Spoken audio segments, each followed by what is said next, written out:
Hi everybody and welcome to this new video where I will be turning the hit Netflix series Arcane into Pokémon. The second and final season just came out a few weeks ago and I was finally able to watch it. Massive spoiler warning if you haven't seen the show, and let's go! So I watched the first season right when it came out with a few friends and I was blown away. Top tier animation, the soundtrack is amazing, I like the story, it hits you right in the feelings.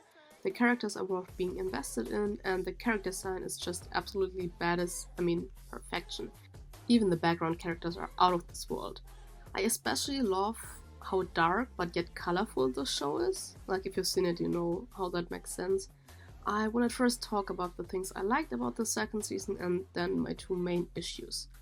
So, first things first, the music. My expectations were really high, mainly because one of my favorite songs, Dynasties and Dystopia, was from season 1, and just the music set the vibe for the show perfectly. And for season 2, they went a little more experimental, a bunch of different languages and genres, and that's kind of a risky approach, and I was looking forward to it, but I was also a little bit worried. Did a song come close to Dynasties and Dystopia? Unfortunately not, but there were amazing songs like Come Play, which features one of my favorite musicians, Stray Kids, To Ashes and Blood, which sounds so epic, Heaviest the Crown by none other than Linkin Park, yes they are back, and I'm here for it, and Renegade, which plays over my favorite fight of the show, just super dope.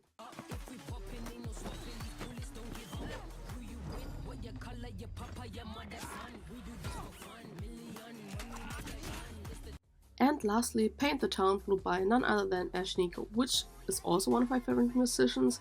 Ever since season 1, I hoped she would be on the soundtrack of season 2. She's literally perfect for Jinx vibe, and originally I did thought she was in the soundtrack of season 1 because the female part in Dynasties and Dystopia, like, it just sounded like that's her, but it's not, but that's what I thought, which gave me like the idea, hey, she should be part of season 2, and I'm so happy she is. Like, the song's perfect for Jinx. Speaking of perfection, the animation. Legitimately every second of the show could be a painting or wallpaper. Hang it in a museum, it's so pretty. I especially love... Okay, wait, that will sound super cruel. Wait, let me rephrase this. I like how when Jinx hears like the voices and is having a mental breakdown, how that's animated. Like these scenes that mess up reality and put these evil faces over everything.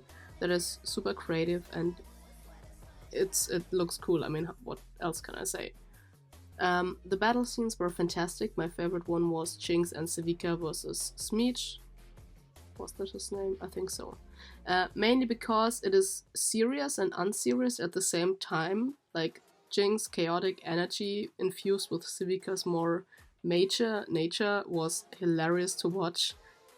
And I love Jinx's facial expressions throughout this whole fight scene. It's like really badass and cool, but also funny. And I like the dynamic between her and Civica. I wish we saw more of it though. Like, maybe in a spin-off series, who knows? Well, the creators probably know, but I'm none of them, unfortunately. Well, whatever. What I also really liked was the way the show hits you right in the emotions. I mean, after season 1, that was obvious. So many gut punches, but that also continued in season 2. Most of the time it involves Jinx, or, well, maybe those are the scenes that stood out to me because she's my favorite character. For example, when Civica, who lost her arm because of Jinx, asked her why she built her a biomechanic arm, and Jinx answers that it was something she could fix. It wasn't even the delivery that made the statement so sad, but the implications of it. Amazing. Also, Bai just can't catch a break. Every time it seems like finally something positive is happening, it flips again.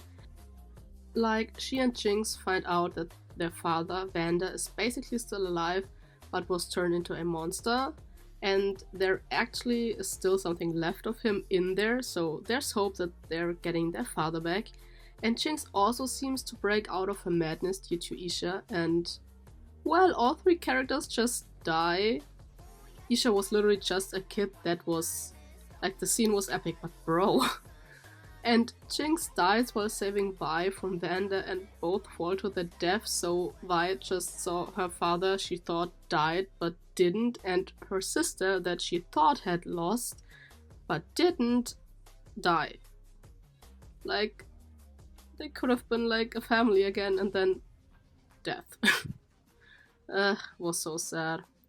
Anyways, another really sad moment, but which was also one of my favorite moments, was when Jinx... Now, that sounds cruel again, why am I saying stuff like this? But when Jinx lost her will to live, and Echo, her childhood friend, shows up right as Jinx was about to kill herself, but then Echo steps in and turns back time a few seconds for like 5 attempts of Jinx. That was so sad, and I felt bad for both of them, especially since it's not the first time something like this has happened, but like, the scene was really beautiful. Overall, there were a lot of great moments in the show and I liked it a lot, but there were also a few things that unfortunately bothered me. I had 2 main issues with the second season. First of all, it did feel a little rushed, and that's the main critique I saw online too. Not that the story was bad, well, okay, people also said that, but I'm not saying that. I did enjoy it. The problem was that it seemed the stuff that the creators wanted to tell with Arcane had material for at least 2.5 to 3 seasons, and not only 2. Or like 2 seasons but with way longer episodes. This left some of the characters and stories less fleshed out and a little underdeveloped, and it felt like some parts or interactions were skipped. Like for example, when Isha died, that was just it. I mean, it completely broke Jinx and took every part of her will to live that was still there, but Isha was never mentioned again. I wish it was like a conversation between Jinx and Vi or Jinx and Sevika, cause she also knew Isha. Also, I didn't even realize Heimerdinger died, because also no one ever talked about him again. I probably didn't watch the screen when that happened, but like apparently he's dead or stuck in a other dimension or reality. Yeah. Anyways, I know they want to make more spin-off series, so some stories will probably be more fleshed out then, but some feel still a little underused, like the one of Mel and the Black Rose. Speaking of spin-off series, which characters do you think will get one? I think Mel really needs one, and the Black Rose thing is pretty cool. Vi and Caitlyn, because I feel like fans would riot if that is not gonna happen, but I can also see their story just ending there and maybe pop up in another spin-off series as like side characters. Jinx and Echo maybe? Please let there be a Jinx and Echo spin-off. Also Jinx, Echo, Sevika. Please give them a mother figure.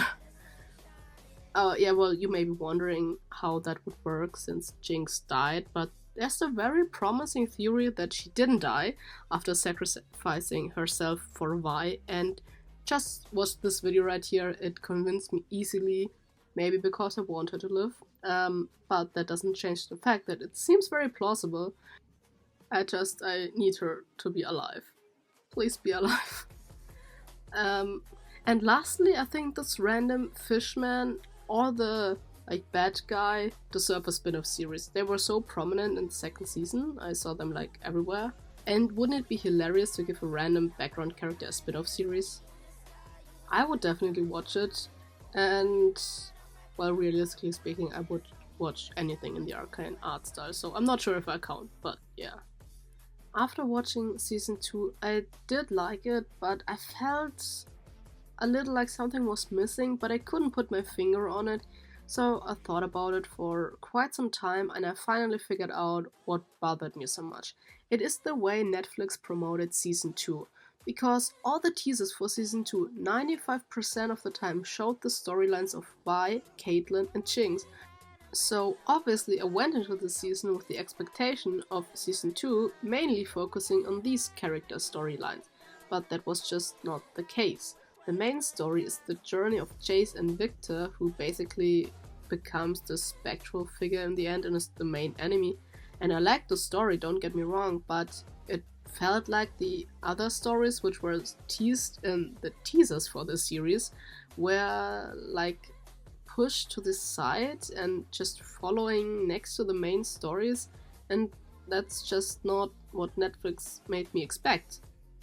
I don't know who cut these teasers, but I feel like they knew what the fandom wanted to see, so they cut it accordingly, but it left us with a false impression of what season 2 would be. Does that make sense to you? Because after figuring this out for myself, my feelings about season 2 made a lot more sense, and why I didn't enjoy it as much as I should have, and I will probably enjoy it more when I watch it a second time and like know what I'm expecting, like what I have to expect.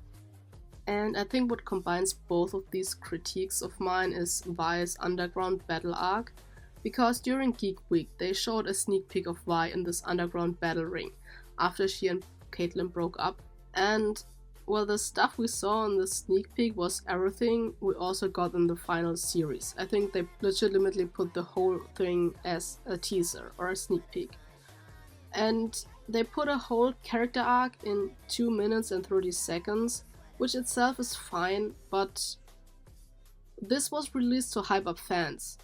And it worked, people were so hyped. Everybody wanted to see like what was up with that. So when the first scene came, I was like, yes, underground battle arc, let's go! And then 2.5 minutes passed and it was over, and we already saw everything that happened in the teasers weeks earlier. I was a little sad because I was like, oh, that was it, that's everything. They probably used that scene because they knew fans would love it and it doesn't spoil too much, but honestly, it like set my expectations on a totally wrong direction. Same goes with Jinx in the cute shark outfit. I thought we would see a lot more of that, but it was just in quotation marks in the final battle, and I don't think she wears it longer than like the entrance scene. But that was badass, and it had the Stray Kids soundtrack as background music, so that was epic. Anyways, here are the 3 fake ones for Arcane. I hope you liked the video. Let me know all your opinions in the comments about Arcane and the fake one I created, and don't forget, paint the town blue.